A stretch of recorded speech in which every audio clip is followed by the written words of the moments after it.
প্রিয় ভাইরা, সহিহ মুসলিমের একটা হাদিসে এসেছে যে আল্লাহ তাআলা কিয়ামতের ময়দানে বনি আদমকে ডেকে কি বলবেন, দেখেন খুব মজার হাদিস। তিনি বনি আদমকে বলবেন, ইয়া ইবনা আদম ইসতাতআমতুকা ফালাম তুতঈমনি। এই বনি আদম, আমি তো তোমার কাছে খাবার চেয়েছিলাম, তুমি তো আমার খাবার খাওয়াইলা না। কে বলবে এই কথা? কে বলবে? স্বয়ং আল্লাহ তাআলা বলবেন। আপনাদের মনোযোগ আছে তো? আছে?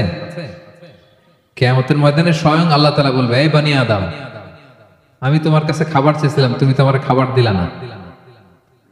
এই কথা শুনলে হুঁশ থাকবে মানুষের?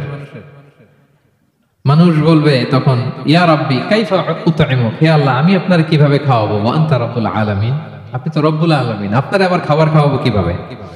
আল্লাহ তাআলা বলবেন, আমা আলিমতা আন্নাহু ইসতাতআমাকা আবদি ফুলান ফালাম তুতঈমহু। ওই যে অমুক ক্ষুধার্ত লোকটা তোমার কাছে খাবার চাইছিল, তারা তো খাবার দাও নাই। আমার ক্ষুধার্ত বান্দা তোমার দুয়ারে গিয়ে খাবার চেয়েছিল, তাকে তো খাবার দেওয়া নাই।